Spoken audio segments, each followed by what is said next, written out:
দেখুন, আমাদের ছোটবেলায় দূরদর্শনে একটা গোয়েন্দা সিরিয়াল হতো, বিচিত্র তদন্ত। তবে ইদানিং পুলিশের নানা তদন্তে যেসব কাণ্ড কারখানা দেখা যাচ্ছে, সেগুলোকেও বিচিত্র তদন্ত বললে একটুও ভুল হয় না। আর সেই নিয়েই আমাদের প্রথম প্রশ্ন। কুখ্যাত জঙ্গি আফতাব আনসারির সঙ্গে তুলনা করেছিলেন সরকারি আইনজীবী। তার 3 দিনের মধ্যেই যাদবপুর কাণ্ডে গ্রেফতার সেই হিন্দোল মজুমদারকে জামিন দিল আলিপুর আদালত। এহেন তুলনা করার পর কত বড় ধাক্কা রাজ্য সরকারের? দ্বিতীয় প্রশ্ন। এসএসসি আন্দোলনের অডিও মামলায় ধৃত শিক্ষকের বিরুদ্ধে আনা হলো সেনাবাহিনী নৌবাহিনীতে বিদ্রোহে উস্কানির ধারা। আদালতে প্রশ্নের মুখে বিধাননগর পুলিশ। একটা সামঞ্জস্য তো রাখবেন। জামিন দিতে গিয়ে বললেন স্বয়ং বিচারক। বাড়াবাড়ি করতে গিয়েই কি মুখ পুড়ল পুলিশের? তৃতীয় প্রশ্ন। অডিও মামলায় গ্রেফতার শিক্ষক রেজাউল হকের কথোপকথন কার সঙ্গে? আদালতে উত্তর দিতে পারল না পুলিশ। হেফাজতে নিয়ে ভয়েস স্যাম্পল টেস্ট করতে বললেন বিচারক। তার দরকার নেই বলছেন সরকারি আইনজীবী। তাহলে কি স্রেফ হেনস্থা করতেই এই গ্রেফতারি? এ প্রশ্ন তো উঠবেই। চতুর্থ প্রশ্ন। আরজিকর কাণ্ডের 1 বছরের মাথায় পথে নামার পরেই পুরনো মামলায় জুনিয়র ডাক্তারদের ডেকে পাঠানো হলো 2টো থানায়। ভয় দেখিয়ে দমাতে চায় সরকার। প্রতিবাদে অংশ নিয়ে বললেন অভয়ার বাবা। 11 মাস পরে এই তৎপরতার নেপথ্যে কোন অঙ্ক? পঞ্চম প্রশ্ন। মধ্যরাতে মধ্যমগ্রাম ফ্লাইওভারের নিচে আচমকা বিস্ফোরণ। নিহত উত্তরপ্রদেশের যুবকের ব্যাগ থেকে উদ্ধার বিদ্যুতের তার। সন্দেহ আইইডি বিস্ফোরণ। ঘটনাস্থলে গেল এনআইএ। নেপথ্যে কোনো বড় নাশকতার ছক? তবে শুরুতেই দেখাবো একের পর এক মামলায় আদালতে প্রশ্নের মুখে পুলিশের তদন্ত। আবার যাদবপুরের গবেষকের গ্রেফতারি থেকে এসএসসি ভবন অভিযানের আগে অডিও ক্লিপ প্রকাশ। সপ্তাহের প্রথম দিনেই জোড়া মামলায় আদালতে অস্বস্তির মুখে পড়ল রাজ্য সরকার। বড়সড় প্রশ্ন উঠল পুলিশের ভূমিকা নিয়ে। শুক্রবার যাদবপুর বিশ্ববিদ্যালয়ের প্রাক্তন এই গবেষক হিন্দোল মজুমদারকে আফতাব আনসারির সঙ্গে তুলনা করেছিলেন সরকারি আইনজীবী। কিন্তু 3 দিনের মধ্যে সোমবারই তাকে জামিন দিলেন বিচারক। সরকারি আইনজীবীর জামিনের বিরোধিতা ধোপে টিকল না। শাসক দল একটা নৃশংস মনোভাব নিয়ে চলছে। শুধু হিন্দোল মজুমদার নয়, এসএসসি অভিযানের আগে অডিও ক্লিপ প্রকাশ মামলাতেও আদালতে প্রশ্নের মুখে পড়ল পুলিশ। ধৃত শিক্ষক রেজাউল হককে জামিন দিল আদালত। ফোনে কথোপকথনের অডিও সামনে এনে হিংসাত্মক আন্দোলনের ছক কষার অভিযোগে রবিবার রাতে তাকে গ্রেফতার করে পুলিশ। সোমবার বিকেলেই জামিন দিল আদালত। এরই সঙ্গে বিচারক অর্ঘ্য আচার্য কার্যত বিস্ময়ের সুরে পুলিশকে প্রশ্ন করলেন, আন্দোলনকারী শিক্ষকের বিরুদ্ধে সেনা এবং নৌবাহিনীর ধারা কেন? যে ধারা দিয়েছেন তার সঙ্গে ফোনের কথোপকথনের কোনো সামঞ্জস্য নেই। জোড়া মামলায় আদালতে ধাক্কা খেল সরকার। প্রশ্ন উঠে গেল পুলিশের ভূমিকা নিয়ে। যে কোনো প্রতিবাদকেই তৃণমূল কংগ্রেস আজকে এভাবে বন্ধ করতে চাইছে। এ দিয়ে আমার মনে হয় না তৃণমূলের পাপ মোচন হবে। অ্যারেস্ট হওয়া, জামিন পাওয়া, এগুলো তো মানে একটা আইনের পথ। এই আবহে বিতর্ক উস্কে দিল আরজিকর কাণ্ডে পুলিশের ভূমিকাও। আরজিকর মেডিকেলে তরুণী চিকিৎসকের ধর্ষণ খুনের 1 বছরের মাথায় আন্দোলন যখন ফের দানা বাঁধছে, তখন পুরনো মামলায় সোমবার জোড়া থানায় ডাকা হয় আন্দোলনকারী জুনিয়র ডাক্তারদের।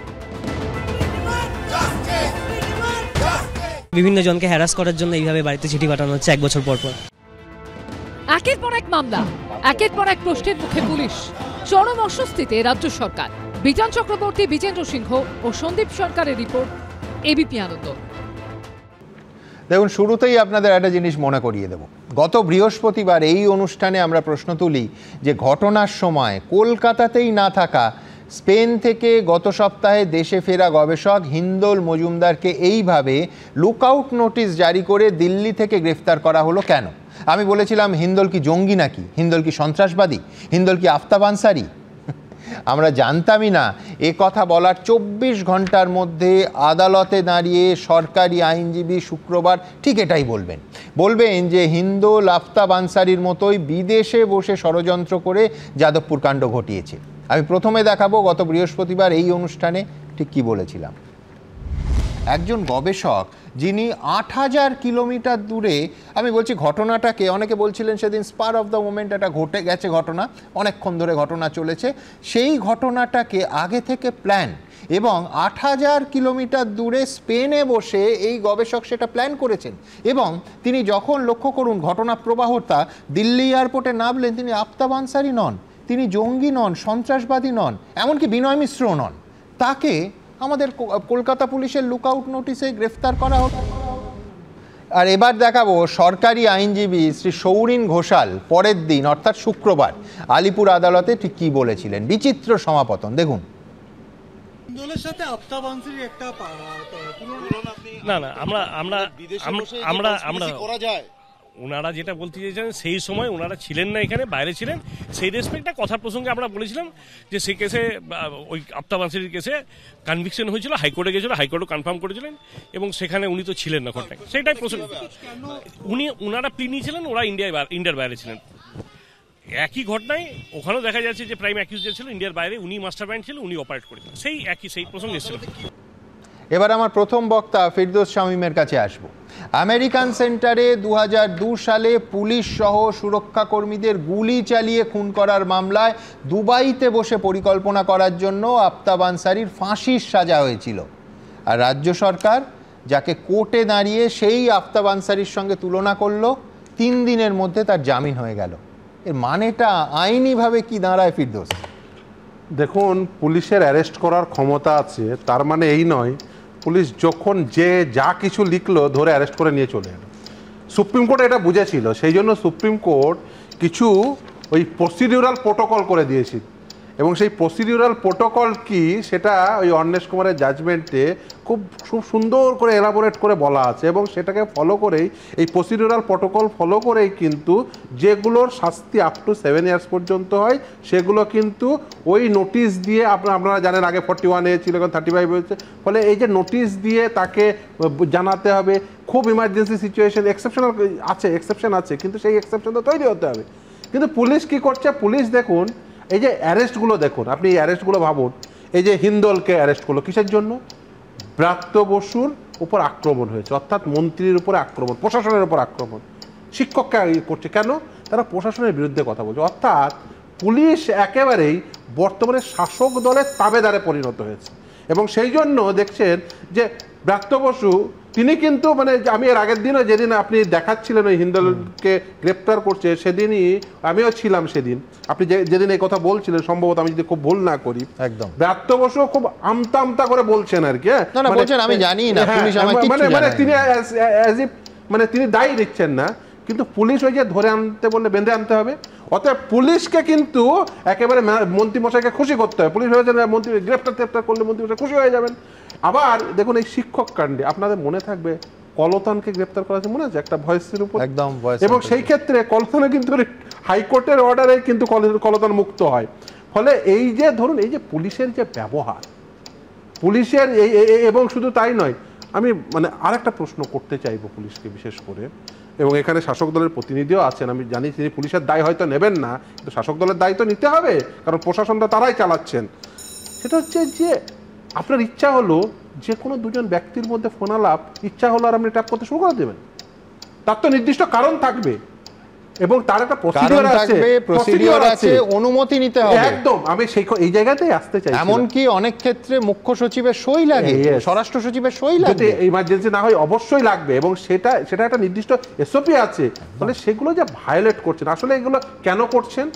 আসলে করছেন ভাবছেন কোনো সময় মন্ত্রীমশাইকে খুশি করব, আর কোনো সময় পুলিশ ভাবছেন, আমি দেখছিলাম ওরা সাংবাদিক সম্মেলন করছেন, কিন্তু প্রথম প্রশ্ন তো এটাই হওয়া উচিত ছিল যে কি এমন হিনিয়াস ক্রাইম করেছেন যার জন্য গ্রেপ্তার করতে হবে, ইমিডিয়েট গ্রেপ্তার করতে হবে।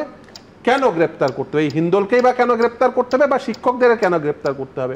আচ্ছা, শিক্ষকরা আপনি কি করতে যাচ্ছিল সেটা সম্পর্কে ওয়াকিবহাল ছিলেন? আমাদের যখন যে কোনো অফেন্স, যখন আমি কিছুক্ষণ আগে শুনছিলাম ওই যে আপনাদের বলছেন যে আফতাব আনসারীর সঙ্গে তুলনা করতে বলছেন, আমরা এই পার্ট দিয়ে নিয়েছি যে ক্রিমিনাল জুরিসপ্রুডেন্স হচ্ছে এটাই, যে কোনো সেকশন দিলে স্ট্রিক্ট গ্রামাটিক্যাল কনস্ট্রাকশনে সেই সেকশনটি অ্যাট্রাক্ট করছে কি করছে না সেটা প্রথম দেখতে হয়। আমি আপনার কথা শুনে আমি তো একটু মাঝে মাঝে মানে বুঝতে প্রায় ভুল করে ফেলছি যে আচ্ছা ওই যে আমাদের যে বইগুলো, আইনের বইগুলো পড়ছেন নাকি শুধুমাত্র আপনার শোটো দেখছেন দিয়ে দেখেই যে আপনি আফতাব আনসারী আজকে বললেন, আজকে সন্ধ্যাবেলায় বললেন, কাল সকালে গিয়ে আফতাব আনসারীটা একটু চিপকে দেওয়া হলো। মানে এই যে চিপকানোর যে অভ্যাস, অ্যাকচুয়ালি তো মানে জজ সাহেবকে বলতে হচ্ছে পুলিশকে যে একটা সামঞ্জস্য তো রাখবেন, মানে ধারার অপরাধে মানে অভিযোগ তার কোনো সামঞ্জস্য থাকছে না। যে কথা বলছেন স্ট্রিক্ট গ্রামাটিক্যাল কনস্ট্রাকশনে ওই সেকশনটা অ্যাটাক না হলে সেই অফেন্সটা কনস্টিটিউট হচ্ছে এটা বলাই যায় না, অথচ তারা লিখে দিচ্ছেন। ওই যে বললাম আপনি সন্ধ্যাবেলায় বলছেন, পরের দিন সকালে গিয়ে আফতাব আনসারি চিপকে দিচ্ছেন। সেকশনটা চিপকানোর আগে তো ওই সেকশনটা পড়ে দিতে হবে, কিন্তু পড়ছেন না, দুর্ভাগ্য। আমি একটা জায়গায় বলবো যে আমি আইনের পুরো ব্যবস্থাটার প্রতি শ্রদ্ধাশীল, যার ফলে এই শো দেখে তারা ওখান থেকে তুলে নিয়েছেন, এতটা আমি ভাবি না। কিন্তু আমি বলছি সেটা না হলে তো আরও বিপজ্জনক ব্যাপারটা, যে একটা পরিবার, ভাবুন একজন মেধাবী ছাত্র, যিনি কৃতি ছাত্র, তিনি একটি বিশেষভাবে তার কৃতিত্বের স্বাক্ষর হিসেবে তাকে স্পেনে গিয়ে গবেষণা করার সুযোগ পেয়েছেন। মাদাম কুরি নামে একটি স্টাইপেন্ড পেয়ে তিনি ওখানে গেছেন। আমি বলছি সেই পরিবারটা, সেই মানুষটা, তাদের ওপর ঠিক কী ঝড় বয়ে গেল। আমি সরাসরি সেই পরিবারের সঙ্গে কথা বলবো। হিন্দোল মজুমদারের মাসি সুদেষ্ণা বন্দ্যোপাধ্যায় এই মুহূর্তে আমাদের সঙ্গে এই অনুষ্ঠানে আছেন। আমার প্রথম প্রশ্ন হচ্ছে যে একজন ইন্টারন্যাশনাল টেররিস্ট, আন্তর্জাতিক সন্ত্রাসবাদী জঙ্গি, তার সঙ্গে যদি কথার কথা হয়, সেইটা সরকারি আইনজীবী তিনি কোর্টে দাঁড়িয়ে তুলনা করছেন কার, যে একজন কৃতি গবেষকের।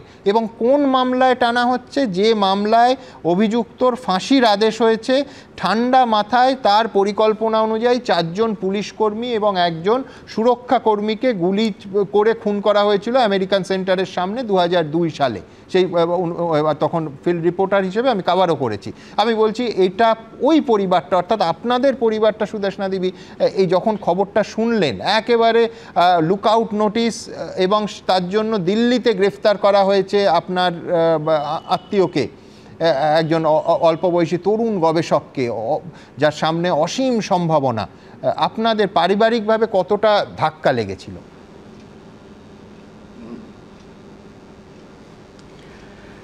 নমস্কার।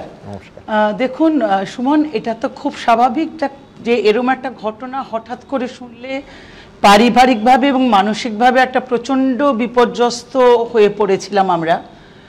তারপরে আমার যেটা মানে বলার এখানে প্রথম কথা, আমি তো হিন্দোলকে জন্মাতে দেখেছি এবং ছোট থেকেও অত্যন্ত কৃতি, অত্যন্ত মেধাবী, সমস্ত সময় গান বাজনা এগুলোর সঙ্গেই যুক্ত। ওর মা বাবাও, আসলে ওদের পরিবারটাও ওই গান বাজনার সঙ্গেই যুক্ত ভীষণভাবে। মা বাবাও শিক্ষক শিক্ষিকা, তারাও যথেষ্ট মানে একটা কি বলবো, মানে পরিচিত পরিবার এবং শিক্ষিত পরিবার। সেখানে এইটা ভাবাই যায় না। আর এখনও দেখুন, আমরা তো এই পুরো কেসটাই সাবজুডিস হয়ে আছে, আমরা তো কোনো অর্ডারও এখনও জানি না কি অর্ডার বেরিয়েছে না বেরিয়েছে, ফলে আমি সেই দিকে যেতে চাইছি না। আমি সেই দিকে না গিয়ে আমি বিচার ব্যবস্থার উপর আস্থা রেখেই বলছি যে এটা খুবই দুঃখজনক যখন এটা শুনি, কারণ আমি অন্তত জানতাম না যে ও প্রত্যক্ষ বা পরোক্ষভাবে কোনো রাজনীতির সঙ্গে যুক্ত আছে। ও এসেও ছিল এখানে মানে ওর সেতারটা নিয়ে আসতে, একটা মেরি কুরি স্কলারশিপ পেয়ে যেখানে ও রিসার্চ করছে, ওখানেও গান বাজনার জন্যও সমানভাবে বিখ্যাত হয়েছে, যার জন্য ও এখানে এসেছিল ও সেতারটা নিতে এসে এইভাবে যে বিপদে পড়ে যাবে সেটা সত্যি ভাবতে পারিনি। মানে আমরা তো মানে সত্যি অবাক হয়ে গেছি এবং মানসিকভাবে ভীষণভাবে ভেঙেও পড়েছিলাম আমরা। একদম পুরো বিষয়টাই এমন, সেতারের সঙ্গে সুরের সঙ্গে তো যায় না, অত্যন্ত বেসুরো এবং বেতালা একটা বিষয় ঘটলো। আমার এখানে পরের প্রশ্নটা শুধু কৌতূহল থেকে, যে ধরুন স্পেনে ফিরে যাওয়ার ক্ষেত্রে, মানে গবেষণা চালানোর ক্ষেত্রে কোথাও কি কেরিয়ারের কোনো অনিশ্চয়তা দেখা দেবে? মানে আমরা সবাই আশা করতে পারি যে সেরকম কিচ্ছু, কোনো দিগন্তেও কোনো সমস্যা না আসে। শুধু জানতে ইচ্ছে করছে যে এইরকম একটা মামলায় জড়িয়ে পড়ার জন্য কি কোনো ওর কেরিয়ারে কোনো ছাপ আসতে পারে, কোনো সমস্যা আসতে পারে? দেখুন, সেটা তো সময়ই বলতে পারবে একমাত্র। মানে আমরা শুধু আশা করতে পারি এবং আশার ছলনে যেন না ভুলে যাই, সেটাও যেন থাকে। মানে কি ফল, মানে ওই ফলটাই চাই যেন ঠিকভাবে একইভাবে যেইভাবে সম্মানের সঙ্গে রিসার্চটা করছিল, গান বাজনা চালিয়ে যাচ্ছিল, সেটাই যেন এখনও করতে পারে, এইটুকুই বলতে পারবো। এছাড়া তো দেখুন কি হতে পারে না পারে সেটা তো ওইভাবে বলা সম্ভব না, কিন্তু সত্যি কায়মনোবাক্যে প্রার্থনা করছি যেন ওর জীবনের ও চলার পথে কোথাও বাধা না আসে, ও যেন চড়ুইবেতি মন্ত্র বুকে নিয়ে এগিয়ে যেতে পারে। একদম অসংখ্য ধন্যবাদ আপনাকে সুদেষ্ণা দেবী। আমি বলছি যে চড়ুইবেতি, আমি বলছি প্রত্যেকে, যে কোনো মানুষ চাইবেন যে একেবারে পরিষ্কার এই উজ্জ্বল গবেষক তার কেরিয়ারে যেন শটান এগিয়ে যেতে পারে, আর কোনো তার ছিঁড়ে গেছে কবে বলে আফসোসের জায়গাটা, আশঙ্কার জায়গাটা সম্পূর্ণ নস্যাৎ হয়ে যায়। তার কারণ যে সঙ্গীত চর্চা করে, যে কৃতি গবেষক, তাকে আমি বলছি যে অভিযোগ বা পুলিশ তদন্ত করে দেখুক না, কিন্তু শটান লুকআউট নোটিশ জারি করে তাকে দিল্লি থেকে তুলে আনা এবং আফতাব আনসারির সঙ্গে একটা মধ্যবিত্ত শিক্ষিত পরিবারে এটা কত বড় আমি বলবো স্টিগমার বিষয়, সেটাও বোধহয় পুলিশ কর্তাদের ভেবে দেখা দরকার। বিষয়টা এত সহজ নয় যে একটা মামলা তার কোনোদিন কোর্টে প্রমাণ হলো, পরের দিন জামিন পেয়ে গেল।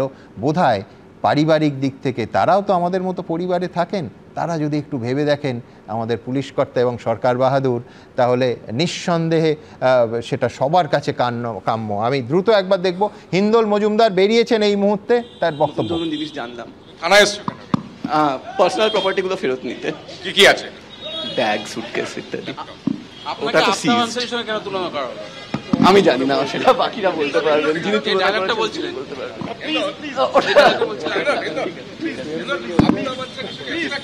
হ্যাঁ একদম না, খুব খুব আনফরচুনেট। Please please. আমরা দেখতে পাচ্ছি হিন্দোল মজুমদার, তার বাবা, তার মা। বলছি কি অভিজ্ঞতা? অভিজ্ঞতা মানে আমরা এখন খুশি আর কি, এই অবধি বলতে পারি। আমরা দেখতে পাচ্ছি যাদবপুর থানায় হিন্দোল মজুমদার, তার মা, তার বাবা এবং তার দিদি একদম যাদবপুর থানায় কোর্ট থেকে সরাসরি এসে হাজির হয়েছেন। যেটা বলা হচ্ছে তাদের পরিবারের তরফ থেকে যে বেশ কিছু জিনিসপত্র এই থানায় আছে, সেই জিনিসপত্র তারা নিতে আসছেন এবং এখান থেকে তারা বাড়ি ফিরতে চান। এবং যাওয়ার আগে হিন্দোল তার স্বভাবচিত ভঙ্গিতে এই ঘটনা বিবৃত করলো। এখন দেখার যে থানায় কতক্ষণ থাকতে হয়, থানায় কি কি জিনিস আছে এবং সেই জিনিসগুলো নিয়ে তাদের অন্য কোনো প্রতিক্রিয়া পাওয়া যায় কিনা বা নতুন কোনো প্রতিক্রিয়া পাওয়া যায় কিনা।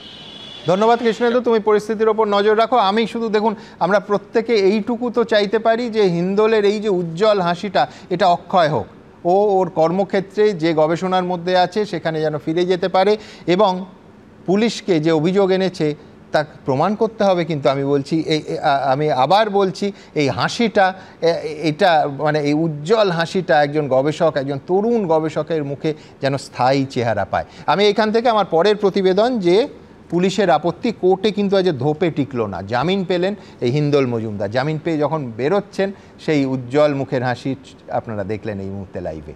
আমার পরের প্রতিবেদন ব্যাকগ্রাউন্ডে ঠিক কি হচ্ছিল, কি হলো দেখুন। পুলিশ খুব ভালো কাজ করেছে, পুলিশকে নিয়ে কোনো আমার আপত্তি নেই। আদালতে ফের জোরালো ধাক্কা খেল রাজ্য সরকার। জামিন পেলেন যাদবপুর বিশ্ববিদ্যালয়ের প্রাক্তনী এবং স্পেন ফেরত বাঙালি গবেষক হিন্দোল মজুমদার। যাদবপুর বিশ্ববিদ্যালয় শিক্ষামন্ত্রীর গাড়ি ঘিরে গন্ডগোলের ঘটনায় স্পেনে গবেষণারত যাদবপুর বিশ্ববিদ্যালয়ের প্রাক্তনী হিন্দোল মজুমদারকে ধরতে লুকআউট নোটিশ জারি করেছিল পুলিশ।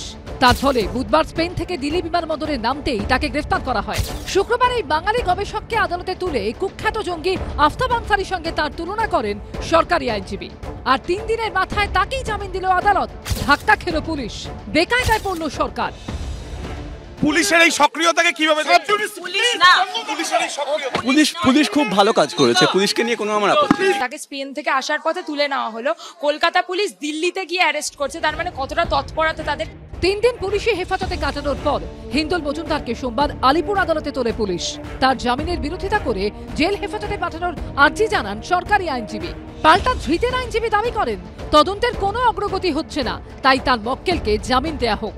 1 মার্চের ঘটনায় স্পেন থেকে বসে হিন্দোল মজুমদার ষড়যন্ত্র করেছিলেন বলে দাবি করে এসেছে পুলিশ। তার ভিত্তিতে আদালতে ধৃতের কিছু হোয়াটসঅ্যাপ চ্যাটের প্রমাণ জমা দেয় সরকার পক্ষ। জানিয়ে বিচারক প্রশ্ন করেন, যদি বিষয়টা এতটাই গুরুত্বপূর্ণ হয় তাহলে আইটি অ্যাক্টে মামলা করেননি কেন? বিচারক এই প্রশ্ন করেন, যিনি ঘটনাস্থলেই ছিলেন না তিনি এর সঙ্গে যুক্ত হলেন কিভাবে? পাশাপাশি ঘটনার দিন আহতদের ইনজুরি রিপোর্টের প্রেক্ষিতে বিচারক বলেন, ইনজুরি রিপোর্ট দেখেও এর গভীরতা বোঝা যাচ্ছে না। শেষ অবধি পুলিশের আপত্তি খারিজ করে স্পেন ফেরত গবেষককে জামিন দেন বিচারক। ইনফরমেশন টেকনোলজি অ্যাক্টের আওতায় যদি কাউকে 120B-তে আনতে হয় তাহলে মিটিং অফ মাইন্ড দেখাতে হয়। 120B-তে সেটা ওনারা পুলিশ প্রসিকিউশন এজেন্সি দেখাতে পারেনি। এই যে হোয়াটসঅ্যাপ চ্যাট এইগুলো যে এফএসএল থেকে জাস্টিফাই করেছে যে ওরই ডিভাইস থেকে এসেছিল বা ওর ল্যাপটপ থেকে এসেছিল, সেটাই অ্যাসার্টেন করার মতো কোনো ইনভেস্টিগেশন পুলিশের পার্টে হয়নি। ওনার এগেনস্টে অনেক তথ্য প্রমাণ আমাদের কাছে এখনো পর্যন্ত ইনভেস্টিগেশন এজেন্সির কাছে উঠে এসেছে। আমরা দেখলাম যে এর আগের দিন আফতাব আনসারীর নাম পাবলিক না বিবৃতি তুলেছিলেন, আজকে সেই প্রসঙ্গে কিছু আপনারা বললেন না, তাহলে সেই ক্ষেত্রে যদি একটুখানি না, আফতাব আনসারী হোক বা দাউদ ইব্রাহিম হোক বা অন্য কেউই হোক, that is not the factor. Factor is whether the conspirator can be done from the India or beyond India.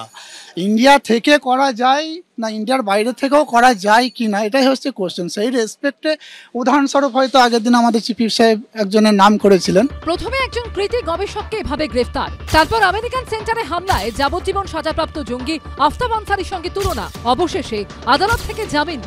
গোটা ঘটনায় তৃণমূল সরকারের বিরুদ্ধে খড়গহস্ত বিরোধীরা। কেউ লাদেনের সঙ্গে তুলনা করছে, কেউ আফতাব আনসারীর সঙ্গে তুলনা করছে। ঘটনার দিন যার গাড়িতে ছাত্রকে পিষে দেওয়া হলো সে সাধু, আর কয়েক হাজার কিলোমিটার দূরে বসে থাকা হিন্দল মজুমদার সে হচ্ছে অপরাধী, ক্রিমিনাল এবং সন্ত্রাসবাদী। ভাবা যায় নাকি?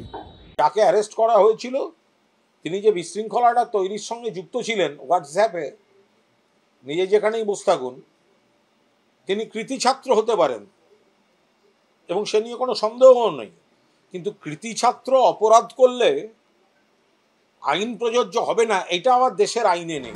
সব মিলিয়ে গবেষকের গ্রেফতারি কাণ্ডে পুলিশের ভূমিকা বড়সড় প্রশ্নের মুখে। আবির দত্ত, পার্থপ্রতিম ঘোষ ও কৃষ্ণেন্দু অধিকারী রিপোর্ট, এবিপি আনন্দ।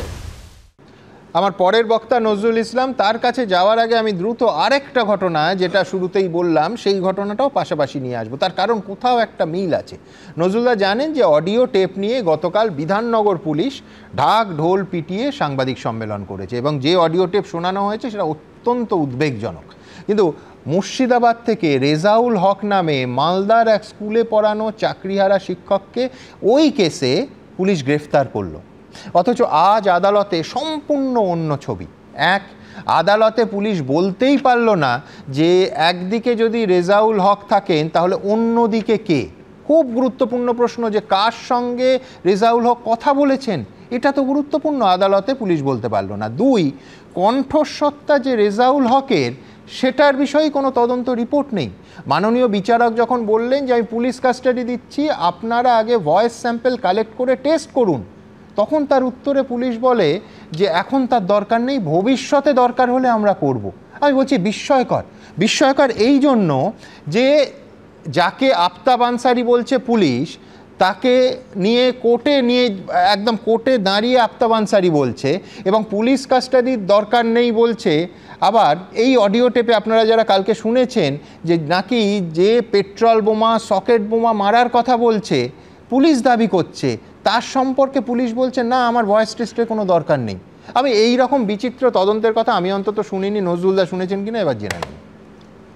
আমি প্রথমে আপনাকে আইনের কথাটা বলি। হ্যাঁ, কেউ অপরাধ করলে যেমন তার বিরুদ্ধে কেস হবে, হ্যাঁ, তেমনি সে পুলিশ অফিসার হোক বা অন্য লোক হোক, যদি কারোর বিরুদ্ধে মিথ্যা অভিযোগ করে সেটাও কিন্তু শাস্তিযোগ্য অপরাধ। এখানে একাধিক আইনজীবী আছেন। আইপিসির 211 নম্বর ধারা ছিল, এখন 248 নম্বর ধারা হয়েছে বিএনএসএস।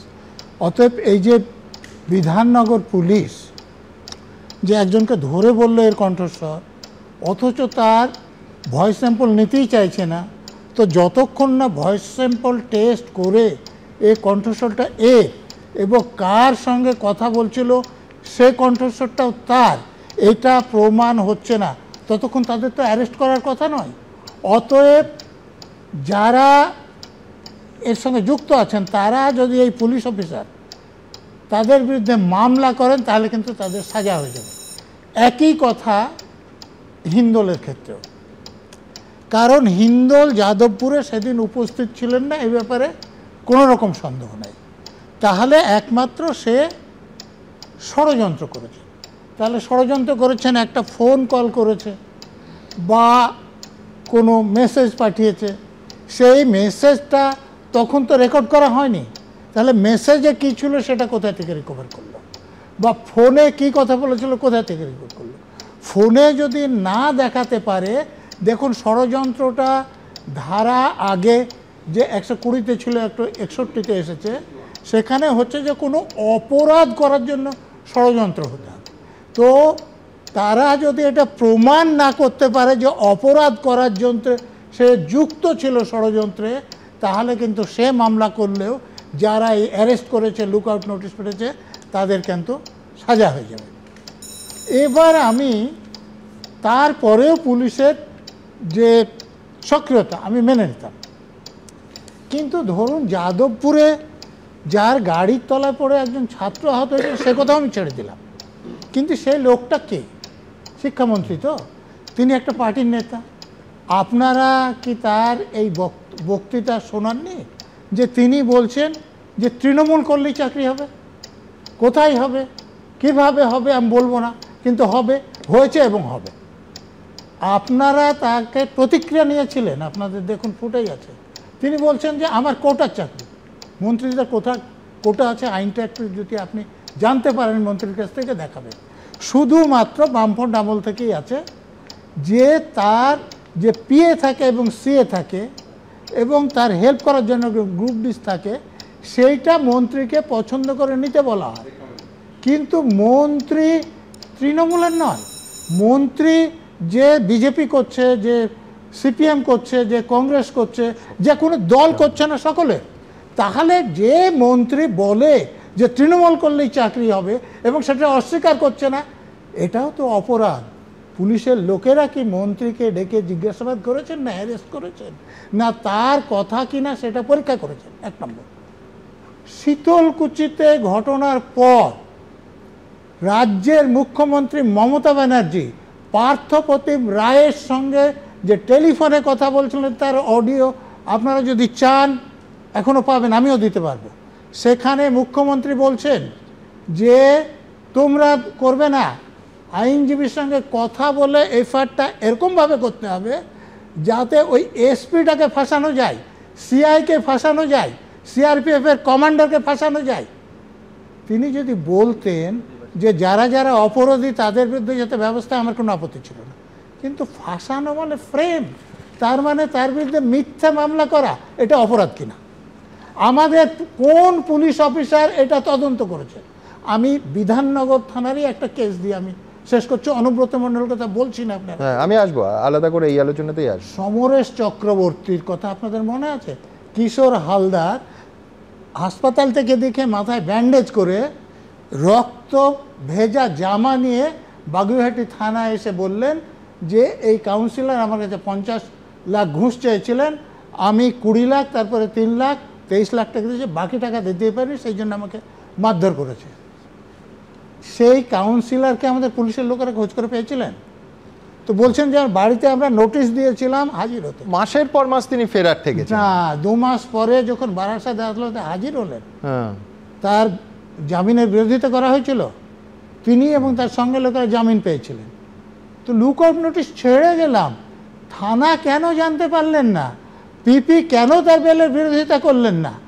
এইগুলো যদি না থাকতো তাহলে আমি পুলিশের কাজের প্রশংসা করতে পারতাম। বেশ, আমি এইখানে একেবারে এতবার কথা হচ্ছে, আমি একবার দ্রুত দেখে নেব যে হিন্দোল মজুমদারের এই মামলাটা কোথা থেকে এর উৎপত্তি, কি আগে হয়েছিল। কিন্তু তার আগে একটা জায়গায় নজরুলদা বললেন যে মিথ্যে মামলার জন্য শাস্তি আছে, হ্যাঁ কাগজে কলমে আইনত নিশ্চয়ই আছে, কিন্তু কটা ক্ষেত্রে হয়। আমার মনে আছে কলকাতা হাইকোর্টে মাননীয় বিচারপতি সন্দেশখালিতে যখন বামপন্থী নেতা এবং প্রাক্তন বিধায়ক কৌস্তবদের দলের, তাকে বোধহয় সম্ভবত 19 দিন, আমার 1-2 দিন এদিক ওদিক হতে পারে, 19 দিন পরে কলকাতা হাইকোর্ট থেকে ছাড়া হলো। কলকাতা হাইকোর্টে মাননীয় বিচারপতি বলেছেন যে আপনাকে যারা 19 দিন জেলে রাখলো তাদের জেলে পড়া উচিত, এত বড় কথা। নিরাপদ সর্দার কিন্তু আমি বলছি কারুর শাস্তি হয়েছে? নিরাপদা সর্দারও তো আবার পাল্টা মামলা করে সেই মামলাটা আইন আদালত মামলা, এটা একটা দীর্ঘ অর্থ এবং সময়ের ব্যাপারে দীর্ঘদিন ধরে চলে, আমরা প্রত্যেকে জানি। যার ফলে ফলস কেস হলে সেই ট্রমা থেকে মানুষ কবে বেরোতে পারবে, কবে সেই স্টিগমা থেকে বেরোতে পারবে, এইটা ভাবে। আবার আরেকটা মামলায় কি মানুষ জড়িয়ে পড়ে? আমি বলছি এটা স্বাভাবিক প্রবণতার কথা বললাম। দেখুন, যাদবপুরের গবেষক থেকে চাকরিহারা শিক্ষক, চাকরিহারা শিক্ষক থেকে আরজিকরের জুনিয়র ডাক্তার, পরপর প্রত্যেকটা ঘটনা কেউ বলতে পারেন যে এইভাবে এক সুতোয় গাঁথা যায় যে প্রতিবাদী কণ্ঠস্বর আটকাতে হবে, অথচ জামিন হয়ে যাচ্ছে আদালতে। আর সেই প্রক্রিয়ায় সবথেকে বড় খটকাটা কি জানেন? যে চাকরিহারা শিক্ষকদের ওই যে অডিও, আমি আবার বলছি যে ওই অডিওটা শুনলে সত্যি সত্যি শিহরণ হয় যে মানে আমি বলছি একেবারে হিংসার রাস্তায় কারা হাঁটছেন, অথচ পুলিশের কাছে তার উত্তর নেই। এবং যে অরূপ নিশ্চয়ই এর ব্যাখ্যা দেবে, যে ধারাটা দেয়া হয়েছে সেটা বিএনএসের 353(1) ধারা, যেটা সেনাবাহিনী, নৌবাহিনী, তার কর্মীরা, বায়ুসেনার কর্মীরা বিদ্রোহী হলে বা সেই বিদ্রোহে উস্কানি দেওয়ার জন্য অথবা দায়িত্ব পালন করতে অস্বীকার করলে এই ধারা দেয়া হয়। এর সঙ্গে এই অডিও টেপের আমি বলছি সিমিলারিটিটা কোথায়? ঠিক যে কারণে মাননীয় বিচারক বলেছেন যে কোথাও একটা সামঞ্জস্য তো রাখবেন। স্বয়ং বিধাননগর কোর্টের বিচারক আজকে এই প্রশ্ন তুললেন। অরূপ, শুনুন, দুটো বিষয়, একটা হচ্ছে যাদবপুরের ঘটনা, একটি বিধাননগর। আমি প্রথমে এর আগে যারা বক্তা ছিলেন তাদের কথা শুনছিলাম, মেধাবী ছাত্র, গবেষক। তো আমি যতটুকু জানি লাদেনও অসম্ভব মেধাবী ছিলেন, বা ওই যারা টুইন টাওয়ার অ্যাটাকের মোহাম্মদ আতা তিনিও কম মেধাবী ছিলেন না। এবার সমস্যা হচ্ছে, আমি জানি যে এতদিন পর্যন্ত আমাদের বলা হতো আমরা নাকি ভারত ভ্রমণে বেরোই, এবার বিশ্ব ভ্রমণে চলে গেছি। তো আমি বিশ্ব ভ্রমণে নাকি ঘরে আসছি। হ্যাঁ, আমার সামনে এই মুহূর্তে 2000, তার আগে আফতাব আনসারী ছেড়ে লাদেনে চলে গেছে। আমি আমি বিশ্ব ভ্রমণ থেকে ঘরে একদম। আমি একটু আপনার টেলিগ্রাফ পত্রিকা 2002 সাল, অধ্যাপক রাজাবাজার সায়েন্স কলেজের ভদ্রলোকের নাম কৌশিক গাঙ্গুলি, কেমিক্যাল ইঞ্জিনিয়ারিং, খুব বড় ডাপুটে প্রফেসর ছিলেন। তাকে বুদ্ধবাবুর পুলিশ, মানে যেই পুলিশ গীতা পাঠ করতো না দাস ক্যাপিটাল পাঠ করতো আমি জানি না, ওই মেধাবী অধ্যাপককে তখন ইউএপি আসেনি, তখন পোটা দিয়ে গ্রেপ্তার করিয়েছিল এবং দিনের পর দিন জেল খেটেছিলেন রাষ্ট্রবিরোধী কাজের জন্য। এরকম উদাহরণ একাধিক দেওয়া যায়। আপনি একটু আগে শুনছিলাম যে বাইরে থেকে ইনফরমেশন এক্সচেঞ্জ করেছে, তাতে কি করে ক্রিমিনাল কনস্পিরেসি হয়। শুনুন, আপনার সাথেই কদিন আগেই আমরা সবাই আলোচনা করেছিলাম এবং একমত হয়েছিলাম যে একজন ইউটিউবার, যাকে সারা দেশ দেখেছিল, যে পাকিস্তান থেকে কি করে তাকে ইনপুট দেওয়া হতো এবং কিভাবে সে সন্ত্রাসবাদী কার্যকলাপে মদত দিত। ভদ্রমহিলার নাম জ্যোতি মালহোত্রা, আমি যদি ভুল না করে থাকি। প্রথম কথা হচ্ছে, যেই অভিযোগে এই আমাদের হিন্দলকে গ্রেপ্তার করা হয়েছে, যে ডিজিটাল কনভারসেশনগুলো পুলিশ উদ্ধার করেছে সেটা হচ্ছে যাদবপুরে যে ছাত্রকে প্রথম দিন ডিটেন করা হয়েছিল তার থেকে পাওয়া মোবাইলের তথ্যের ভিত্তিতে, সেখান থেকে হোয়াটসঅ্যাপ যে ইনস্ট্রাকশনগুলো, কোর্ট আনকোর্ট, সেখানে যে কোর্টে শুনানি তো অনেক কিছু সামনে এসছে, সেখানে নির্দেশ দেওয়া হচ্ছে যে বাবুলকে যদি ধরে আমরা এইরকম ব্যবস্থা দিতে পারি তাহলে রাত্রবেলা ভয় পাচ্ছি কেন। ইনস্ট্রাকশন দেওয়া হচ্ছে যখন মারা হবে, গাড়ি আক্রমণ করা হবে, কিভাবে ভিডিও ফুটেজিং করা হবে। ইনস্ট্রাকশন দেওয়া হচ্ছে যদি পুলিশ কেস দেয় কিভাবে সামলাতে হবে। পুরো পরিকল্পনাটা যেখানে নথিভুক্ত, আজকে তার ল্যাপটপ থেকে শুরু করে একাধিক ডিজিটাল যে তথ্যগুলো সেগুলো এসএসএ ফরেনসিকে পাঠানো হয়েছে, তার রিপোর্ট আসছে। তুমি সব বুঝলে, বিচারক শুধু বুঝলেন না। আমি বলছি তো এত মারাত্মক একটার পর একটা। বিচারক যদি নাই বুঝতেন, 3 দিনে জামিন দিয়ে দিলেন এইরকম একটা পরিকল্পনাকারীকে। বিচারক যদি নাই বুঝতেন তাহলে প্রথম দিনই জামিনটা মঞ্জুর করতেন। একটা জিনিস বুঝতে হবে, জামিনটা ন্যাচারাল প্রসেস ভারতীয় আইন অনুযায়ী। জামিনতে পেতে, জামিন পাওয়া মানে তো অভিযোগ থেকে মুক্ত হলো না। আমাকে একটু বলতে দিতে হবে, কারণ আজকে এখানে প্যানেল হচ্ছে 7:1, সেখানে আমরা বলার, বাকি কারোর বলার সময় ইন্টারাপশন হচ্ছে না, সেখানে আমরা বলার সময় প্রতি মুহূর্তে যদি ইন্টারাপশন হয়। জামিনের ক্ষেত্রে বিরোধিতা করার পরে যদি কেউ জামিন পায় তাহলে আজকে মানতে হবে যে জামিনে অভিযোগ। আমার খটকাটা কোথায় করলে তো আমি তোমায় জিজ্ঞেস করতাম না, শেষ করতে দিতে হবে তো। জামিন পাওয়া মানে যদি অভিযোগ মুক্ত হয়ে যাওয়া হয় তাহলে আজকে আরেকটি মামলায় পার্থ চট্টোপাধ্যায় জামিন পেয়েছেন, তার মানে পার্থ চট্টোপাধ্যায়ের বিরুদ্ধে যে অভিযোগ বিরোধীরা করেছে সেই অভিযোগগুলোর আর সারবত্তা থাকে না। দ্বিতীয়ত, পুলিশ জামিনের বিরোধিতা করেনি যদি বলেন, তাহলে আমি এক্ষেত্রে বলবো আরেকটা উদাহরণ, যে উদাহরণটা আমাদের চোখের সামনে ভাসছে, আরেকটি মেধাবী ছাত্র। দেখুন, সরকারের অ্যাপ্রোচের মধ্যে পার্থক্য থাকবে। যদি কেউ রাষ্ট্রদ্রোহিতার মতো কাজ করে, মন্ত্রীর উপর আক্রমণের মতো ঘটনায় ষড়যন্ত্রে লিপ্ত থাকে, পুলিশকে ব্যবস্থা নিতে হয়, কারণ নইলে ল অ্যান্ড অর্ডার বলে দেশে কিছু থাকবে না। আবার একই সাথে সাথে একটি মেধাবী ছাত্র যখন এই ধরনের কনস্পিরেসির মধ্যে যুক্ত হয়ে যায়, দিনের শেষে সে একজন ছাত্র, সেই মেধাবী ছাত্র আমাদের দেশের নিশ্চিতভাবে সে গর্ব। সেই জায়গায় দাঁড়িয়ে আমরা কখনোই সেই সরকারের দমন পূরণ নীতি চাই না, যেই দমন পূরণ নীতি আমরা দেখছি যে বছরের পর বছর ধরে 2020 সাল থেকে অ্যারেস্টেড উমর খালিদ আজ অবধি তার হিয়ারিং টুকু পর্যন্ত হয় না। বাবার আমরহিম প্যারোল পায়, উমর খালিদ প্যারোল পায় না। সেই জায়গায় সরকারের অ্যাপ্রোচ পরিষ্কার সুমন, সরকারের অ্যাপ্রোচ পরিষ্কার। আমরা দেখুন ছেলেটি মেধাবী, আমরা তার সেই জায়গাটাকে নিশ্চিতভাবে রেসপেক্ট করছি, কিন্তু তার সাথে সাথে যে ক্রিমিনাল আজকে বলুন এই অডিও, এই যে হোয়াটসঅ্যাপ স্ক্রিপ্ট গুলো, এই হোয়াটসঅ্যাপ ডকুমেন্ট গুলো, এটা কি সে কোথাও ডিনাই করেছে সেই ইনস্ট্রাকশন গুলো পাঠায়নি? আজকে একবারও যে ডিজিটাল এভিডেন্সের কথা বলা হচ্ছে সে কি একবারও অস্বীকার করেছে যে সে এই কনস্পিরেসি গুলোর মধ্যে জড়িত ছিল না? আমার দুটো জায়গায় খটকা আছে। একটা হচ্ছে যে বুদ্ধবাবুর পুলিশ অথবা এই মুহূর্তে মোদী সরকার, আমি বলছি যেখানে যেখানে যে রাজ্যে রাজ্যে বিজেপি সরকার আছে সেখানকার পুলিশ বহু অন্যায় করেছে, চরম অন্যায় করেছে। সেই ঘটনাগুলো কোনোভাবে আমাদের পশ্চিমবঙ্গ পুলিশের জাস্টিফিকেশনের কারণে আসতে পারে কিনা এক। অরূপ একটা জায়গায় যেহেতু অনেকটা দূরত্ব, এখানে বসলে হয়তো বুঝতে ভুল করতো না, যেটা হচ্ছে সেটা হচ্ছে এই ছাত্রটির ক্ষেত্রে, গবেষকের ক্ষেত্রে পুলিশ জামিন অপোজ করেছে, শিক্ষকের ক্ষেত্রে জামিন অপোজ করেনি এক। দুই হচ্ছে যে সবথেকে বড় খটকাটা আমার যেখানে, সেটা হচ্ছে যে ধরুন উজ্জ্বল গবেষক 3 দিন আগেও ছিল, পুলিশ অথবা সরকারের অবস্থান তার সম্পর্কে যা, সেটা 3 দিনে তো পাল্টে গেল না। তাহলে কেন মাননীয় বিচারক মনে করে তাকে জামিন দিলেন? পার্থ চট্টোপাধ্যায়ের সঙ্গে তুলনাটা সম্পূর্ণ অপ্রাসঙ্গিক, কারণ এখনও 3 বছর প্রায় হয়ে গেছে পার্থ চট্টোপাধ্যায় জেলের মধ্যে আছেন। ইনফ্যাক্ট আজকের কেসে, দ্বিতীয় কেসে জামিন পেয়েও তিনি বেরিয়ে আসতে পারবেন না, কারণ আরও একাধিক গুরুত্বপূর্ণ কেস আছে। কিন্তু ওর সঙ্গে একটা জায়গায় আমি একমত যে যদি সত্যি কেউ অপরাধ করে থাকে, তার সে কত বড় স্কলার, কোন দেশে গবেষণা করছে, এইগুলো ধর্তব্যের মধ্যে নয়। আমার খটকাটা ছিল, আছে এবং থাকবে যেখানে এই গবেষক সত্যি আফতাব আনসারি ঠান্ডা মাথায় তার পরিকল্পনায় 5 জনকে গুলি করে আমেরিকান সেন্টারের সামনে খুন করা হয়েছে। তার সঙ্গে এই স্পেনে থাকা গবেষক, এই তরুণ ছাত্রটির আদৌ কোনো তুলনা চলে কি না, এবং অফিসিয়ালি সরকারের তরফে, পুলিশের তরফে এই তুলনাটা করা হচ্ছে। আমি বলছি এটা কিন্তু লাগলে তাক, না লাগলে তুকের মতো ব্যাপার নয়। তার কারণ আমাদের একজন উজ্জ্বল সহনাগরিক, বয়সে আমার আর অরূপে দুজনের থেকেই অনেক ছোট, তার গোটা কেরিয়ার, গোটা জীবনের প্রশ্ন। সুতরাং এটা দ্যাট সিরিয়াস। আমার পরের বক্তা তরুণজ্যোতি, আমি তরুণজ্যোতির কাছে যাওয়ার আগে দ্রুত একবার দেখাবো আবার আরেকটা বিস্ময়ের জায়গা। আমি কেন 3টে ঘটনা, আরজি করের ঘটনা, এই চাকরিহারা শিক্ষকদের ঘটনা এবং এই গবেষকের ঘটনা পাশাপাশি রাখছি, যে সেনাবাহিনী, নৌবাহিনী আইনে মামলা হচ্ছে যে তাদের বিদ্রোহে উস্কানি দেওয়ার ধারা কি করে একজন চাকরিহারা শিক্ষকের অডিও টেপের সঙ্গে আসে। আমি বলছি, আমি তো আইনজ্ঞ নই, এই বিষয় আমার নয়, স্বয়ং বিচারকের। ঠিক কী বলেছেন পরের প্রতিবেদনে দেখাবো। রবিবার রাতে গ্রেপ্তার, সোমবার বিকেলে জামিন।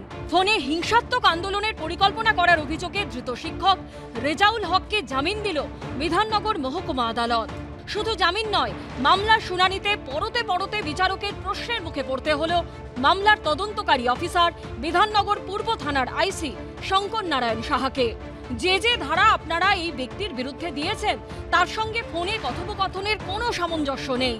তদন্তকারী আধিকারিকের উদ্দেশ্যে এমনটাই বলেন বিচারক।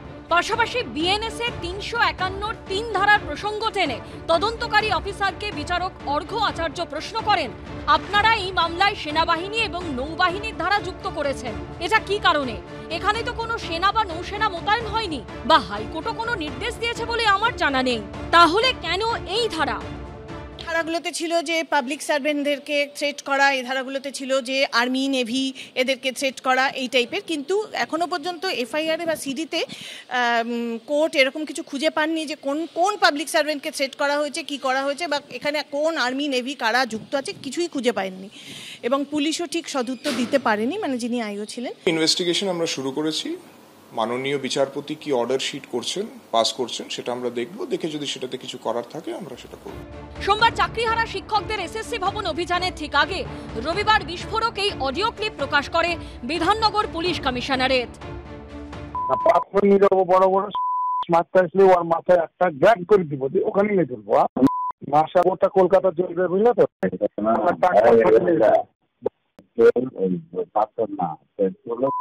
করে নিয়ে যেতে হবে। 500 বোতল করে পেট্রোল নিয়ে তদন্তে নেমে সোমবার রেজাউল হক নামে মুর্শিদাবাদের জলঙ্গির বাসিন্দা পেশায় শিক্ষককে গ্রেপ্তার করে পুলিশ। এদিনই তাকে বিধাননগর আদালতে তোলা হয়। পুলিশের কাছে বিচারক জানতে চান, কিসের ভিত্তিতে আপনারা গ্রেপ্তার করেছেন, কোন সূত্রের ভিত্তিতে গ্রেপ্তার সেটা উল্লেখ নেই কেন, আর ফোনের কথোপকথনের যে ট্রান্সক্রিপ্টেড স্ক্রিপ্ট সেটাও এফআইআর এর সঙ্গে যুক্ত নেই কেন। উত্তরে তদন্তকারী আধিকারিক জানান, পুলিশ পেনড্রাইভের মাধ্যমে এই অডিও ক্লিপ সংগ্রহ করেছে। তখন অভিযুক্তের আইনজীবী জানান, অডিও ক্লিপের কারণে শিক্ষক রেজাউল হক গ্রেপ্তার হলেও তার মোবাইল ফোন বাজেয়াপ্ত করেনি পুলিশ। এরপরে বিধাননগর পূর্ব থানার আইসিকে বিচারক বলেন, যে অডিওর নমুনা আপনারা সামনে এনেছেন তার মধ্যে একজন যে এই ব্যক্তি সেটা আপনারা কিভাবে প্রমাণ করছেন? যে ব্যক্তিকে আপনারা গ্রেপ্তার করেছেন ফোনে তার অপর প্রান্তের ব্যক্তি কে ছিলেন তাকে কি আদৌ চিহ্নিত করতে পেরেছেন? যে ব্যক্তির সঙ্গে এই ব্যক্তির কথা হয়েছিল তার সম্পর্কে আপনারা কিছুই জানেন না। বিষয়টা খুব আকস্মিক। এই কথোপকথনে যা উল্লেখ রয়েছে তাতে কোনো সরকারি কর্মচারী বা পুলিশকে কিভাবে ভয় দেখানো হচ্ছে সে বিষয়টা স্পষ্ট হচ্ছে না। যে ধারা আপনারা যুক্ত করেছেন সেটাও তো স্পষ্ট নয়। এই প্রসঙ্গে সেনাবাহিনী ও নৌসেনা বাহিনী ধারা সংযুক্ত করা নিয়ে প্রশ্ন তোলেন বিচারক। যে ধারায় দিয়েছে সেইটা হচ্ছে যে একটা উস্কানিমূলক মন্তব্য যা আর্মি, এয়ারফোর্স বা নেভির মধ্যে বিদ্রোহ তৈরি করার। তো এখানে কোথা থেকে আর্মি আসছে, কোথা থেকে নেভি আসছে, সে স্বয়ং পুলিশ কর্তা ছাড়া কারোর পক্ষে বলা সম্ভব না। এদিন তদন্তকারী অফিসারের উদ্দেশ্যে বিচারক বলেন, ধৃত তো আপনাদের হেফাজতেই রয়েছে, বরং আমি 7 দিনের পুলিশ হেফাজত দিচ্ছি। আপনারা ধৃত ব্যক্তির কণ্ঠস্বরের নমুনা সংগ্রহ করুন। কিন্তু তাৎপর্যপূর্ণ বিষয় হলো, পুলিশের তরফে বলা হয় কণ্ঠস্বরের নমুনা এই মুহূর্তে সংগ্রহ করার প্রয়োজন নেই, ভবিষ্যতে দরকার হলে তা করা হবে। তখন বিচারক বলেন, তাহলে আমি উল্লেখ করছি যে পুলিশের তরফ থেকে বলা হয়েছে কণ্ঠস্বরের নমুনা তারা এই মুহূর্তে সংগ্রহ করছেন না। আপনারা কতটা চাপের মধ্যে কাজ করেন সেটা আমাকে আলাদা করে বলতে হবে না, কিন্তু তাই বলে পুলিশের এবং ধারার মধ্যে তো একটা সামঞ্জস্য রাখতে হবে। ভরা এজলাসের মাঝেই বিচারক আইসির হাতে তুলে দেন বিএনএস এর একটি বই এবং বলেন, আপনি ভালো করে বইটি পড়ে দেখুন, যে যে ধারা আপনি দিয়েছেন তার সঙ্গে এই মামলার কোনো রকম কোনো সামঞ্জস্য রয়েছে কিনা। আইসিকে যেটা প্রশ্ন করলেন যে ওনাদের কি কোনো রকম ওনার কাস্টাডিয়াল ইন্টারোগেশনের দরকার আছে কিনা, ওনার যে আছে ওনার কোনো ভয়েস স্যাম্পেলের কোনো দরকার আছে কিনা। ওপেন কোর্টে ওনারা বলেছেন যে ওনাদের এরকম কোনো ইনগ্রেডিয়েন্টসের দরকার লাগছে না। যদি না এটা ভয়েস স্যাম্পল নেয় তাহলে এই মামলাটাই দাঁড়ায় না। তাহলে কি স্টেট গভর্নমেন্ট এটা উদ্দেশ্য প্রণোদিতভাবে মামলাটা করে যাতে এই আন্দোলনটাকে ফার্স্ট্রেটেড করা যায় সেই জন্যে করা? আর যে সমস্ত সেকশন দেওয়া হয়েছে এই মামলায় সেই সেকশনগুলো এই ক্ষেত্রে কোনোটাই খাটে না। জামিনের বিরোধিতা না করা নিয়ে যুক্তি দিয়েছে পুলিশ। ইন্টারোগেট করি তখন আমরা জানতে পারি যে ওনার আসছে দিনে পরীক্ষা আছে, 7 সেপ্টেম্বর ওনার পরীক্ষা আছে। তো সেই পরিপ্রেক্ষিতে তদন্ত যেরকম আছে সেরকমভাবে চলবে, কিন্তু ওনারকে আমরা আর পুলিশ কাস্টাডিতে নেওয়ার প্রয়োজন মনে করিনি, সেই জন্য ওনাকে নেওয়া হয়নি। সব মিলিয়ে বড়সড় প্রশ্নের মুখে পুলিশ। হিন্দল দে, সৌভিক মজুমদার ও বিটন চক্রবর্তীর রিপোর্ট, এবিপি আনন্দ। মাননীয় বিচারক আইসির হাতে বিএনএস এর বই দিয়ে বলেছেন যে ধারাগুলো একটু দেখুন। আমি বলছি যে আমার পরের বক্তা পেশায় আইনজীবী তরুণজ্যোতি তিওয়ারি, ফলস কেসের অভিজ্ঞতা নিঃসন্দেহে তরুণের কম নেই। কালকে অবশ্য আমি এটা বারবার বলছি যে বিধাননগর পুলিশ যে অডিও সামনে এনেছে সেই অডিও শুনলে কিন্তু একেবারে মারাত্মক সেই অডিও। হিংসার সরাসরি প্ররোচনা দেয়া, বোতল বোমা, সকেট বোমা মারার পরিকল্পনা, এমনকি যখন পরীক্ষা হচ্ছে সেই পরীক্ষা কেন্দ্রে হিংসার একেবারে পরিকল্পনা। আমি জানি না এর সত্য কে বলেছেন, কোর্টে গিয়ে দেখা গেল যে পুলিশই বলতে পারছে না যে উল্টো দিকে কে, এবং মাননীয় বিচারক যখন যাকে গ্রেফতার করা হয়েছে তার ভয়েস স্যাম্পল টেস্টেড করে আদালতের সামনে আনার কথা বললেন, তাতেও পুলিশের আগ্রহ নেই। আমার প্রশ্নটা পরিষ্কার, একটা দারুণ মানবিক মুখের ছবি তুলে ধরা হচ্ছে যে পরীক্ষা বলে। আমি বলছি এই অডিওতে যেটা পুলিশ প্লে করছে তাতে তো আছে যে পরীক্ষার দিন কিভাবে ওই সকেট বোমা বা বোতল বোমা পরীক্ষা কেন্দ্রে মারা হবে এবং তাতে সাধারণ পরীক্ষার্থীরা যারা পরীক্ষা দিতে বসবেন তারা আহত হবেন। আমি বলছি যদি অডিও ক্লিপ সত্য হয় তাহলে তো মানবিকতার কোনো জায়গা নেই। পুলিশের কাজ, দায়িত্ব এবং কর্তব্য হচ্ছে কারা দুটো প্রান্তে তাদের খুঁজে বের করা। সেইখানে আমার ধাঁধাটা যে একদিকে ফলস কেস যেখানে অভিযুক্তর জীবন একেবারে নষ্ট হয়ে যেতে পারে একটু পান থেকে চুন খসলে। অন্যদিকে জামিনের বিরোধিতাও পুলিশ করছে না, এই রকম একটা অডিও টেপ যেটা পুলিশই নিজেরা শুনিয়েছে। আমি বলছি এটা সত্যিই ধাঁধা, তার কারণ এখানে মানবিকতার কোনো জায়গা থাকতে পারে না যে পরীক্ষার্থীদের ওপর বোমা, সকেট বোমা, বোতল বোমা ছোঁড়ার পরিকল্পনা হচ্ছে আর পুলিশ বলছে যে প্রধান অভিযুক্ত তাকে আমরা ছেড়ে দিচ্ছি তার কারণ যে পরীক্ষা সামনে আছে বলে। আর উল্টো দিকে কে, সে বিষয়ে পুলিশ একেবারে স্পিকটি নট। আমি বলছি এই ধাঁধার সমাধান তরুণজ্যোতি তিওয়ারির কাছে কি আছে? সুমনদা, মানবিক এবং দানবিকের মধ্যে তফাৎ ম এবং দয়ের। যাক, এই ম এবং দ বলছি বলে বা তুমি মদনদাকে মনে করো না এখন সন্ধ্যাবেলা। দেখো, মাস্টারদের চাকরি গেল, মিথ্যা মামলায় তারা গ্রেপ্তার হলো। এই মাস্টারদের মাস্টার দা হতে কিন্তু বেশি সময় লাগবে না। তাদের তো সব হারিয়েছে দুর্নীতির জন্য, রাজ্যের দুর্নীতির জন্য তাদের সব হারালো। দেখো, অদ্ভুত একটা জিনিস দেখছি আমি, যে পুলিশের প্রভুভক্তি দেখে আজকাল একটা বিশেষ, আমরা সোসাইটিতে বাস করি, সময় মানে ওয়ার্ল্ড সব প্রাণীরাই আছে, কোনো একটা বিশেষ প্রাণীর প্রভুভক্তি নিয়ে সন্দেহ হয়ে যায় কে বেশি প্রভুভক্ত। পুলিশের ওপর আক্রমণ হয় বিভিন্ন সময়, আমার সন্দেহ হয় এরপর যদি কোথাও পুলিশের ওপর আক্রমণ হয়, police prevention to cruelty to animals অ্যাক্টে নাম মামলা চালু করে দেয়। জানি না এটা সময়ের দোষ কিনা না মাসের দোষ, আজকে ভাদ্র মাসের 1 তারিখ শুনছি। হ্যাঁ, কিন্তু অল সেড অ্যান্ড ডান আমি বলছি যে আমরা এখানে যারা বসে আছি বা যারা দেখছেন তাদের একটা দুর্ঘটনা ঘটলে বা তারা আক্রান্ত হলে সবার আগে ফোনটা সেই পুলিশকেই করতে হয়। আর উচিত তো, তুমি পুলিশ কোনো শাসক দলের হতে পারে না। দোষটা হচ্ছে মাছের, ভাদ্র মাস তো পুলিশের জন্য বেশি বেশি তৎপর হয়ে উঠেছে হয়তো। যার ছবি দেখালে তুমি, যিনি এই মানবিক এবং দানবিকের মাঝখানে আছেন, তিনি রিয়েল পুলিশ না রিল পুলিশ আমার সন্দেহ আছে।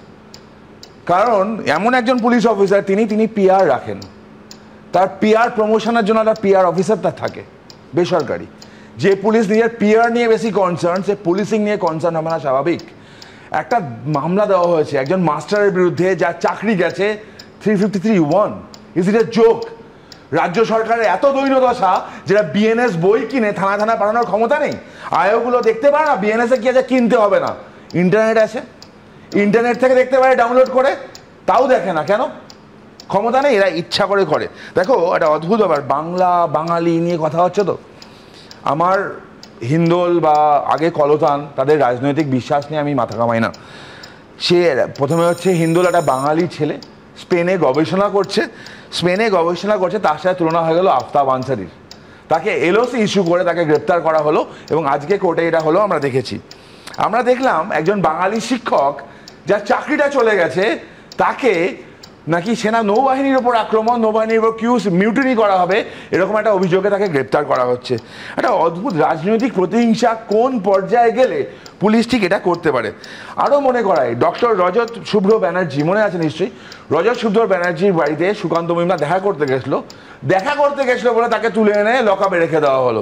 এরা বাঙালি অস্মিতার কথা বলে, আমার মায়া হয় অরূপ দাদের ওপর, আমার সত্যি মায়া হয় সুমনদা। মানে এরা নমস্য ব্যক্তি, অরূপ দা আমাদের বয়সে বড়, তাও নমস্য ব্যক্তি। এরকম একটা চরম নির্লজ্জ প্রশাসন, 4 থেকেও বড় নির্লজ্জরা দলকে প্রত্যেকদিন সন্ধ্যায় ডিফেন্ড করতে আসে। ঠিক চটিকে কতবার দিনে খেলে এরকমভাবে ডিফেন্ড করা যায় একমাত্র ওনারাই বলতে পারবেন। আমি আবার বলি, সিম্পল লজিক, দাদা তুমি তো চক্রবর্তী, তো পৈতের সময় তোমাকেও খেতে হয়েছিল, সিম্পল লজিক হচ্ছে ল অ্যান্ড অর্ডার দেখার দায়িত্ব পুলিশের, কিন্তু বারবার মিথ্যে মামলায় লোকজনকে ফাঁসানো হচ্ছে। মনে আছে কলতান দাশগুপ্তর কথা আসলো এক্ষুনি, কলতান রাজনৈতিকভাবে আমার বিরোধী হতে পারে, তার দেখি বোম মারবে প্ল্যান করছে, অভয় আন্দোলনে এই হবে, কি হলো দাদা? আলটিমেটলি কি হলো? অডিও নিয়ে যে কথা হলো সেটাকে গ্রেপ্তার করা হলো, পুরো দিন হ্যারাস করা হলো, তারপর কি হলো?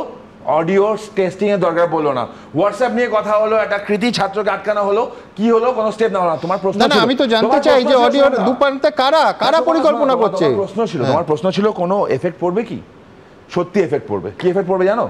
ছেলেটা যখন পাসপোর্ট রিনিউ করতে যাবে, পাসপোর্ট রিনিউ করতে হবে, তাকে পুলিশ ক্লিয়ারেন্স সার্টিফিকেট লাগবে, বা কোথাও যখন চাকরি করতে যাবে পুলিশ ক্লিয়ারেন্স সার্টিফিকেট লাগবে, তখন এই কেসটা থাকবে। কারণ আমাদের মামলা তারিখ পে তারিখ চলে আমাদের এখানকার কোর্টে, এই সার্টিফিকেট লাগবে, সে পাবে না, কোর্টে গিয়ে তাকে পারমিশন নিতে হবে। এবং লাস্ট একটা কথা বলি দাদা, আমি গণতান্ত্রিক দেশে বাস করি, আমার এই হিন্দোল অন্য রাজনৈতিক মতবাদে হতে পারে, কলতান অন্য রাজনৈতিক মতবাদে হতে পারে, আমি গণতান্ত্রিক দেশে বাস করি। আমি বিশ্বাস করি গণতান্ত্রিক অধিকার যেমন মানুষের আছে, পশুদের আছে, বাম ফ্রন্ট করলে বাম ফ্রন্ট তাদেরও আছে, সুতরাং গণতান্ত্রিক অধিকার লুট করার চেষ্টা করা হচ্ছে। না, গণতান্ত্রিক অধিকার শুধু রোহিত ভেমুলার থাকবে না, যাকে বঙ্গারু দত্তাত্রেয় বাধ্য করবেন মৃত্যুর মুখে ঠেলতে। ভাই তোমার কথা শুনে নাও ভাই, গণতান্ত্রিক অধিকার কানাইয়া কুমারের থাকবে না, যাকে একটা false video Delhi police upload করে সেই ভিডিওর ভিত্তিতে গ্রেপ্তার করে। গণতান্ত্রিক অধিকার নাজিব আহমেদ 8 বছর হয়ে গেল, তাকে খুঁজে পাওয়া যায় না, সিবিআই কেস ক্লোজ করে দেয়, এবিভিপি কে রাতের অন্ধকারে তুলে নিয়ে গিয়েছিল জেএনইউ থেকে, তাদের গণতান্ত্রিক অধিকার থাকবে না। তরুণ জ্যোতিরা এখানে গণতান্ত্রিক অধিকার শেখাবে। আমার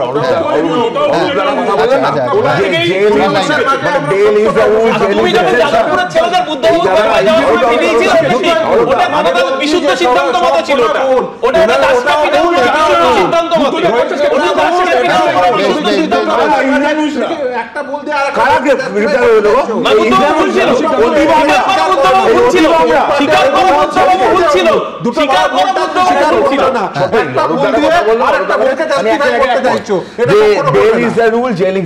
কিন্তু এদের যখন নেতাগুলো যখন বেলে বেরোয় বীরের সম্মান দিয়ে খালাস পেয়ে